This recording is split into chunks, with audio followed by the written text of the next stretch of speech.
Nós vamos iniciar rezando a oração, pedindo para o Espírito Santo abrir a nossa mente e o nosso coração para bem compreendermos a palavra de Deus, para podermos aplicá-la na nossa vida. O que vamos aprender? Vamos compreender as atitudes de Jesus, o exemplo que Ele veio nos dar, tudo aquilo, todo o amor que Ele vem nos dar, nos entregar, para que a gente também compreenda e viva isso da mesma forma, tá bom?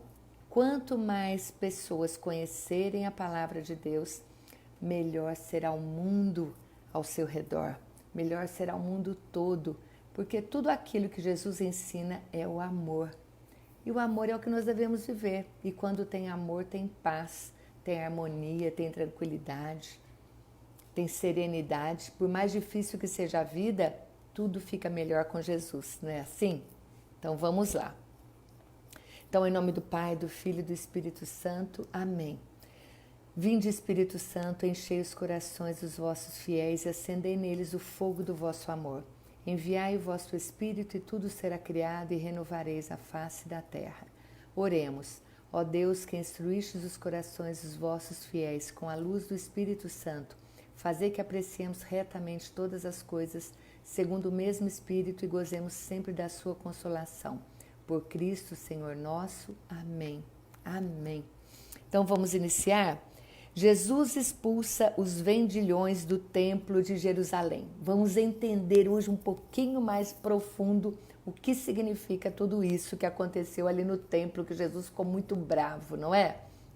Isso é o que a gente sabe. Vamos entender o porquê de tudo isso, tá bom? Então estamos estudando João, capítulo 2, versículos de 13 a 23.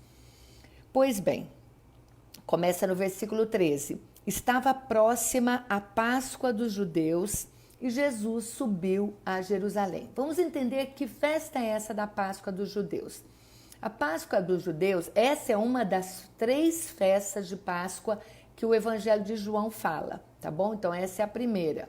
Então é a Páscoa dos judeus, é a festa das lideranças religiosas judaicas. Então quem organiza essa festa são os religiosos judaicos.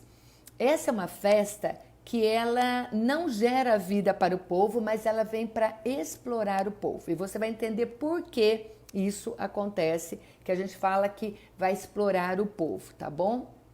A Páscoa era a festa mais importante do Antigo Testamento, porque ela celebrava a saída do povo da escravidão do Egito. Então celebrava-se a Páscoa todos os anos para relembrar a libertação das pessoas. E toda libertação gera vida. Então, era assim que deveria ser celebrada a Páscoa. Celebrar a Páscoa é continuar o processo de libertação do povo. Só que não é bem assim que acontece aqui nesse evangelho, tá bom? Jesus sobe, você vai entender daqui a pouco. Jesus sobe a Jerusalém não como... O que acontece?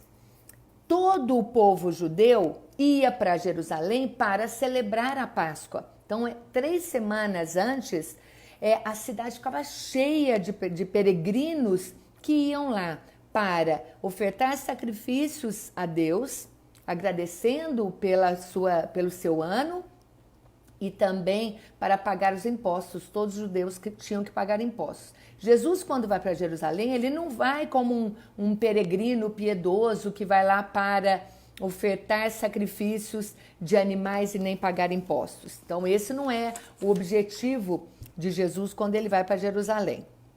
Então, o que acontece? No versículo 14, ele subiu a Jerusalém, encontrou no templo os negociantes de bois, ovelhas e pombas e mesas dos trocadores de moedas. Vamos ver o que isso representa. Quando Jesus vê aquele comércio em torno do templo, que era o lugar onde as pessoas iam se encontrar com Deus, aquilo ali tinha sido transformado, eles estavam transformando a religião num comércio.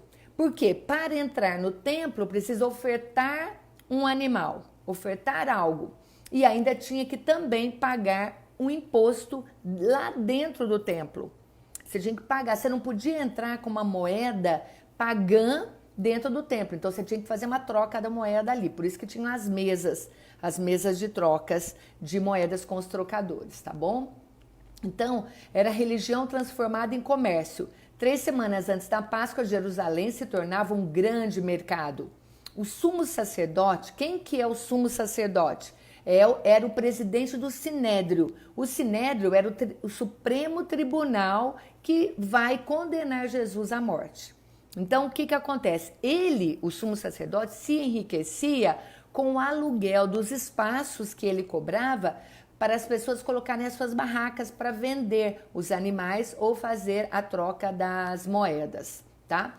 Os animais eram vendidos nessa ocasião a preços altíssimos para explorar o povo, porque eles vão ter que comprar mesmo, então nós vamos aproveitar porque somos nós que estamos aqui, ninguém vai trazer um animal de longe para ofertar, então eles já compravam ali mesmo. E eles tinham que, todo judeu acima, maior de idade, ele tinha que ir a essa festa e tinha que pagar os impostos, tá bom? O que aconteceu? Eles criaram uma moeda que é uma moeda pagã para que era a moeda necessária, que era feita a troca da moeda das pessoas que vinham de outros lugares para que entrasse no templo. Só que essa moeda era uma moeda pagã e eles estavam burlando a lei. Isso era da lei, que na lei não podia entrar no templo com moedas pagãs. Só que a moeda que eles escolheram para que as pessoas comprassem e que fosse menos inflacionada era uma moeda pagã. O que era uma ironia, porque era proibido no templo entrar com moedas pagãs. Mas isso tudo eles faziam escondido por debaixo do pano, disfarçado em lei para poder ganhar mais dinheiro. Então eles eram os dirigentes religiosos, eles eram gananciosos e burlavam a lei em seu próprio favor. Os cambistas faziam a troca das moedas impuras, entre aspas, para uma moeda pura, que era também pagã, e eles cobravam muito caro essa troca da moeda também. Então, esta era a situação que Jesus sabia, compreendia, e ele vê isso ali. Então, no versículo 15, diz o seguinte: ele fez um chicote de cordas, expulsou todos do templo, como também as ovelhas e os bois, e espalhou pelo chão o dinheiro dos trocadores e derrubou as mesas. Lógico, ele estava possesso de ver aquela situação. Ele já sabia que isso acontecia dessa forma e ele ficou muito bravo mesmo. A sua ação contra o templo é radical. Ele fica furioso porque aquilo mostra que Deus exige o sacrifício da vida do povo. Então, o que ele estava querendo dizer quando ele fez isso? Deus não exige nada disso. Deus não quer nada disso, essa exploração. Não é assim que vocês devem fazer religião. Então, ele era contra o que estava acontecendo ali. No versículo 16, ele diz: disse aos que vendiam as pombas: tirai isto daqui e não façais da casa de meu pai uma casa de negociantes. As pombas eram os sacrifícios dos pobres e tinham que pagar muito caro para ter acesso a Deus. Então você imagina, as pombas eram o sacrifício dos pobres. Maria, quando foi apresentar Jesus ao templo, ela levou também um pombo, um par de rolas de pombos. Por quê? Porque eles eram humildes. Então Jesus sabe muito bem as dificuldades. Então ele diz que não era para eles fazerem isso. No versículo 17, ele diz o seguinte: lembram-se então os seus discípulos do que está escrito no Salmo. Os discípulos conhecem também as escrituras e eles lembraram do que estava escrito no Salmo 68, versículo 10. O zelo da tua casa me consome. Então eles estavam achando que, na verdade, Jesus estava bravo porque ele estava zelando pelo templo, mas nós vamos entender que não é bem isso que acontece. Não é esse o intuito de Jesus, mas tudo bem, não tem importância. Até aí, tá tudo bem. Versículo 18, perguntaram-lhe os judeus: que sinal nos apresentas tu, falando para Jesus, para proceder deste modo? Ou seja, quem é você para vir aqui chicotear e fazer isso e tirar os nossos comerciantes daqui. Aí respondeu-lhes Jesus: destruí vós este templo e eu o reerguerei em 3 dias. O que ele quis dizer com isso? Nessa afirmação, Jesus está denunciando o poder religioso que será responsável pela sua morte. Mas ele vai ressuscitar e destruir este poder religioso que gera morte. Quando nós acabamos de ver que são eles, que o sumo sacerdote, que é o presidente do Sinédrio, que vai condenar Jesus. Jesus vai morrer, mas Jesus vai ressuscitar no 3º dia. Então ele diz: destruí vós este templo e eu o reerguerei em 3 dias. Quando Jesus fala de que o templo que vai ser destruído, não é necessariamente aquele templo, mas é ele próprio. Ele, Jesus, será destruído e em 3 dias ele vai reerguer, porque ele vai voltar a viver. Jesus ressuscita e vem para destruir aquilo, para mostrar que realmente a vida, aquilo que eles estão fazendo está errado. Então Jesus vem trazer um novo sentido de vida para todo mundo, que é diferente do deles, que é de exploração. Para ter acesso a Deus, você precisa ter acesso a Jesus. Jesus é o novo templo que está surgindo e não o templo que está ali onde o povo tem que ir para se encontrar com Deus. Então Jesus é o novo templo. Para você ter acesso a Deus, você precisa seguir Jesus. É dessa forma, é isso que ele está querendo mostrar, tá bom? Os judeus replicaram: em 46 anos foi edificado este templo e tu has de levantá-lo em 3 dias? Mas ele falava do templo do seu corpo. Depois que ressurgiu dos mortos, os seus discípulos lembraram-se dessas palavras e creram na Escritura e na palavra de Jesus. Porque somente, lógico que eles não estavam compreendendo, somente depois que Jesus morre e ressuscita é que os discípulos que estão ali com ele vão se lembrar do que ele falou, que podia destruir o templo, porque em 3 dias ele iria reerguer, tá? Então, tudo isso já mostrando, já profetizando. Profetizando não, na verdade ele estava falando o que ia mesmo acontecer, que ele já sabia que ia acontecer. No versículo 23, enquanto Jesus celebrava em Jerusalém a festa da Páscoa, muitos creram no seu nome, à vista dos milagres que fazia. Então, Jesus fez muitos sinais ali. Muitos creram nele, porque ele estava sempre manifestando como o Filho de Deus, sem falar, mas fazendo milagres que ninguém fazia, só ele. Mas Jesus mesmo não se fiava neles, porque os conhecia todos. Jesus conhecia todo mundo por dentro. Ele sabia, ele não via só a aparência, o que a pessoa estava fazendo. Ele conhecia todos por dentro. A adesão a ele tem que ser uma coisa lenta. Então não é de uma hora para outra que só porque ele fez um milagre que as pessoas começam a acreditar nele. Muitos acreditaram só no milagre ali e depois foram embora. Lembra daqueles 10 homens leprosos, 10 leprosos? Só um voltou. Os outros receberam o milagre e foram embora.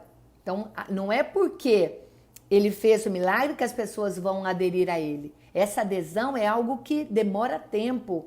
Demora tempo, você vai cultivando isso. No versículo 25 está escrito: ele não necessitava que alguém desse testemunho de nenhum homem, pois ele bem sabia o que havia no homem. A adesão a Jesus é um processo lento, como eu falei, contínuo, que leva a superar barreiras, preconceitos e exige mudança para gerar vida. Não é, como eu acabei de dizer, não é de uma hora para outra que as pessoas começam a ter uma mudança radical. A nossa adesão a Jesus precisa ser radical, não bitolada, mas sim radical, porque ou estou com Jesus, ou eu não estou com Jesus. Ou eu acredito e tenho fé nele, ou eu não tenho. Não dá para ser morno. Não dá para ficar em cima do muro. Uma hora eu acredito no que Jesus fala, outra hora eu vou para outra religião, eu vou para outro culto, eu vou receber passe no espiritismo. Como assim? Jesus conhece cada um. E ele sabe do que existe da vontade no coração de cada um deles.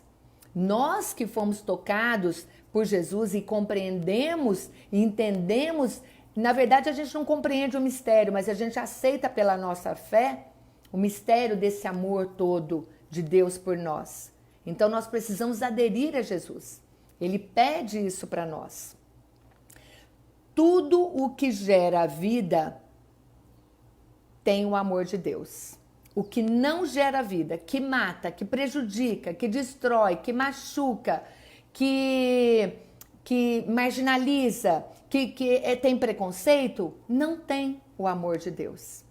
Então, se você segue Jesus, tome cuidado com as suas atitudes, porque ele sabe o que vai dentro de cada pessoa, tá bom? Então, se você aqui ele diz o seguinte: o templo era antes o lugar onde as pessoas tinham acesso a Deus.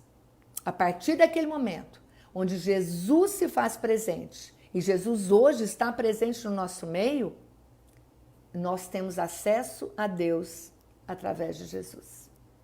Tá bom? Fique com Deus, um beijo.